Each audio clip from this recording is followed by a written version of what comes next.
Hello civil engineers. Welcome back to the lecture.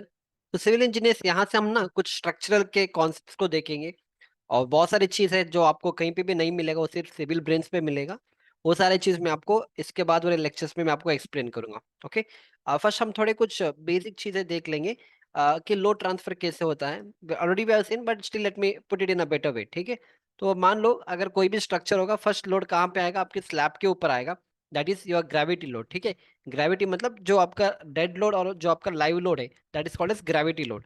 इसके अलावा आपका विंड लोड भी आएगा, अर्थक्वेक भी आएगा। ठीक है। पर that is a different, will not get into that. तो फर्स्ट आपका आएगा ग्रेविटी लोड। तो स्लैब के ऊपर जो लोड आएगा, कैसे डिस्ट्रीब्यूशन होगा? With a yield line theory, right? याद है ना यील्ड लाइन थियरी जो मैंने आपको बेसिक कोर्स में समझाया था कि आपका लोड, जो लोड डिस्ट्रीब्यूशन होगा, इस तरह से ट्रायंगल और ट्रापेजोइडल के वे में इस तरह से आपका लोड डिस्ट्रीब्यूट होगा।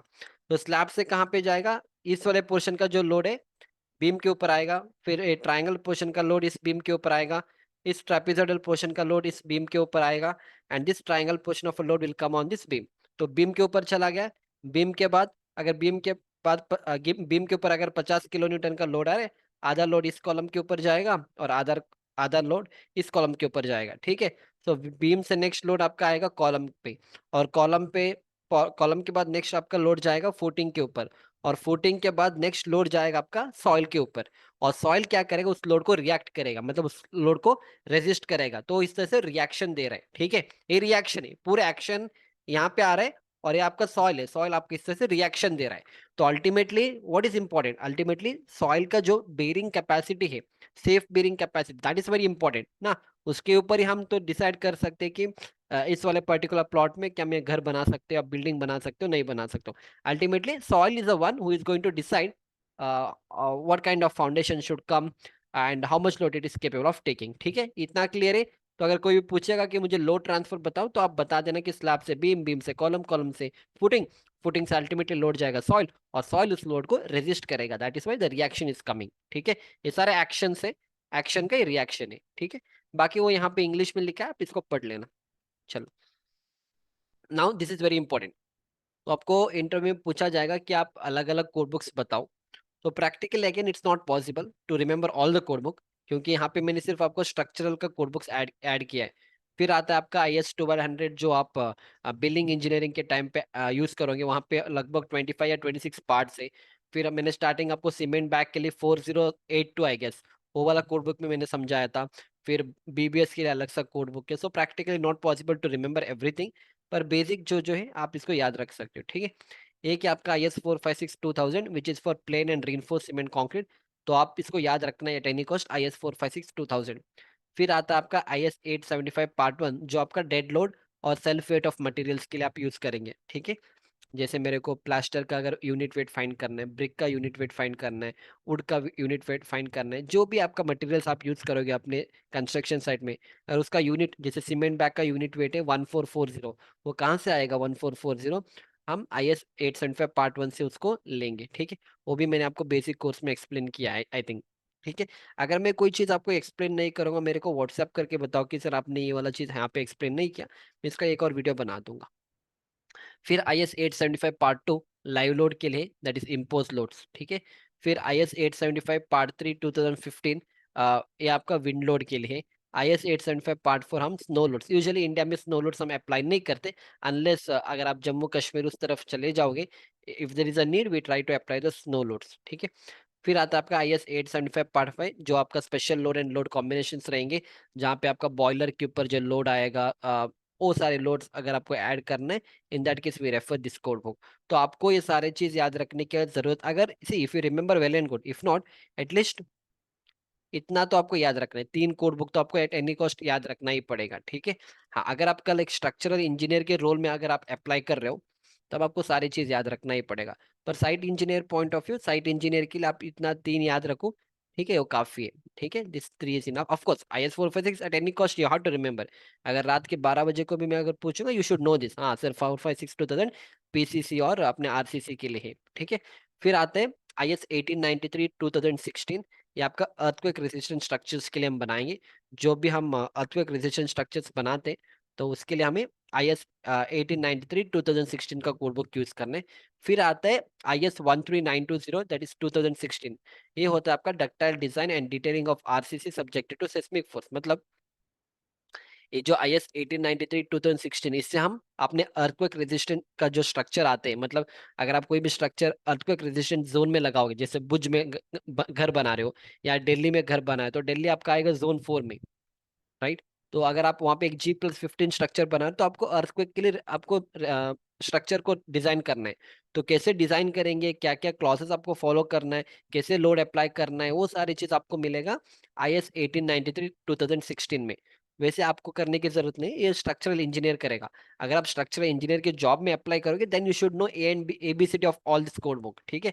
एज अ साइट इंजीनियर और as a any quantity surveyor, जो भी आप आगे जाके काम करोगे, आपको उस लेवल का नॉलेज नहीं चाहिए, क्योंकि क्वांटिटी सर्वेयर, बिल्डिंग इंजीनियर, सब ना, आप वहाँ पे इंजीनियरिंग अप्लाई नहीं करते हो, आप बस मतलब काम करे, मतलब प्रोजेक्ट के रिलेटेड काम करो। अब ऐसा नहीं कि आपको दिमाग ऐसा करके बेंडिंग मोमेंट, शियर फोर्स, ये सब आपको कैलकुलेट करने की जरूरत नहीं है, क्योंकि वहाँ पे इंजीनियरिंग का एप्लीकेशन नहीं है। हाँ, पर आप जॉब कर रहे हो जो आपको as a project, it's a kind of a project management का जॉब है, ठीक है। वहां पे आपको इतना दिमाग गरम करके आपको बेंडिंग मोमेंट, शेयर फोर्स, वो उस लेवल का मैनुअल कैलकुलेशन, फोर्स, फिजिक्स का कोई एप्लीकेशन नहीं, मतलब वहां पे इंजीनियरिंग का एप्लीकेशन नहीं है। टू पुट इन एटलीस्ट, अगर आप साइट इंजीनियर बनोगे तब तो वहां पे इंजीनियरिंग का एप्लीकेशन है। अगर आप क्वांटिटी सर्वेयर बनोगे, बिल्डिंग इंजीनियर बनोगे, तो वहां पे इंजीनियरिंग का एप्लीकेशन नहीं है। पर that job is also good, ऐसा नहीं कि वो जॉब अच्छा नहीं है, दैट जॉब इज गुड, पर वहाँ पे इंजीनियरिंग का एप्लीकेशन नहीं है। वो कुछ अलग ही फील्ड है जहाँ पे आप एस्टिमेशन करोगे, बिल्डिंग करोगे। तो सैलरी भी अच्छा हो, salary is also good, and you get a good office job also, respect भी रहेगा, ठीक है। पर हाँ, जो रेस्पेक्ट आपको एज अ स्ट्रक्चरल इंजीनियर मिलता है, that respect you don't get there, मतलब आउटसाइड। ऑफकोर्स ऑफिस में जब आप काम करोगे, सारे लोग एक ही है, ठीक है। आप चाहे प्रोजेक्ट मैनेजर हो या यू बिकम सुपरवाइजर, रेस्पेक्ट एक ही रहेगा, ओके। बट जब आप सोसाइटी में काम करोगे, फॉर एग्जांपल मान लो आप एक कोई एरिया में रह रहे हो, जहाँ पे कोई इंजीनियर नहीं, आप अकेले स्ट्रक्चरल इंजीनियर हो, तो पीपल विल रिस्पेक्ट यू। पर अगर आप क्वांटिटी सर्वेयर हो, बिल्डिंग इंजीनियर हो, तो सोसाइटी में ऐसा नहीं कि आपको रेस्पेक्ट नहीं मिलेगा, क्योंकि देखो, बिल्डिंग इंजीनियर का काम सिर्फ बड़े बड़े कंपनीज में होगा या कोई फ्रीलांसिंग का काम करेगा।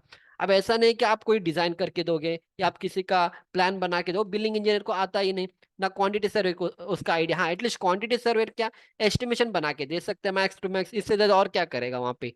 मतलब ऑफिस में you have a importance, but when you, जब आपको देखो, आप जितने भी लोकल कंसल्टेंट को देखोगे, आप आपके एरिया में, ऐसा नहीं है कि आपके एरिया में कोई कंसल्टेंट नहीं, बड़े बड़े सिविल इंजीनियर से आपके एरिया में, ठीक है। तो उनको किस लेवल का रिस्पेक्ट मिलेगा, रिस्पेक्ट कहाँ पे मिल रहा है, क्योंकि वो लोग घर का कंस्ट्रक्शन भी करते हैं, उसका डिजाइन करते हैं, तब जाके उनका रिस्पेक्ट है ना। उसको रिस्पेक्ट इसलिए नहीं मिल रहा, इसलिए मिल रहा है कि वो डिजाइनिंग में जा रहे हैं, वो क्वांटिटी एस्टिमेशन बिल्डिंग इंजीनियर का काम नहीं करता है, ठीक है। तो दैट इज वाई, बट बड़े कंपनीज में हाँ, when it comes to salary and all, quantity surveyor अच्छा पैसे बना लेता है, even billing engineer also does that, okay. But when it comes to a respect point of view in the society, usually a structural engineer will get a respect compared to the other people. Site engineer को भी अच्छा respect होता है site पे भी, पर उस level का नॉलेज होना चाहिए, अगर नॉलेज नहीं है तो रेस्पेक्ट कुछ नहीं मिलेगा आपको, ठीक है। या हम कहाँ पे थे, हाँ, अब IS 13920 क्या है, इस कोड बुक से हम डिजाइन करेंगे। अब डिजाइन करने के बाद आपको डिटेलिंग करना है। डिटेलिंग का मतलब है कि एक बीम में आप कितना सरिया दे सकते हो, 16 mm का कितना सरिया हम देंगे आपको, फिर उसके बाद लैपिंग कितना करना है, वो सारे चीज ना इस कोड बुक में लिखा रहेगा, दैट इज IS 13920 में लिखा रहेगा। So it is ductile design and detailing of RCC subjected to seismic force. In the same way, ये जो IS 456-2000 जो कोड बुक है ना, इसमें भी आपका RCC स्ट्रक्चर का डिजाइनिंग बताया गया है, इसमें डिटेलिंग नहीं है। डिटेलिंग मतलब आपको वन वे स्लैब में कैसे रिइंफोर्समेंट प्रोवाइड करना है, आपको लैपिंग कहाँ पे देना है, जो हम L/3 L/4 जो हम कर रहे थे ना, वो सारी चीज आपको यहाँ पे नहीं मिलेगा। उसके लिए आपको रेफर करना है SP34। वो भी मैंने आपको शायद एक्सप्लेन किया था, SP34, ठीक है।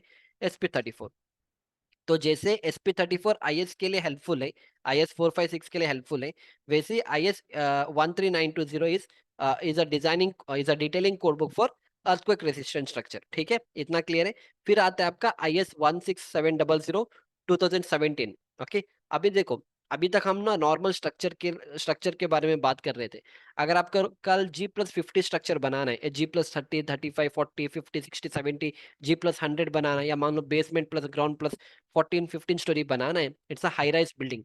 तो इन दैट केस आपको IS 16700 को टेक्स्ट मतलब कोड बुक को रेफर करना है।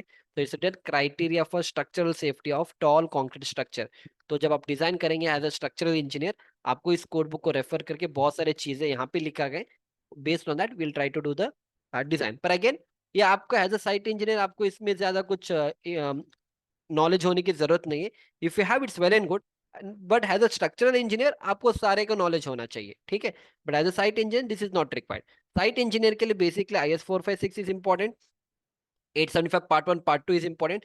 फिर आता है आपका IS 1200, ठीक है, IS 1200। इसमें लगभग 25 या 26 पार्ट्स कुछ है, डोंट रिमेम्बर। उसमें सब कुछ बिल्डिंग के बारे में लिखा है कि कितना आपको बिल्डिंग करना है, वो सारे चीज as a site engineer, as a building engineer, this is your life line, ठीक है।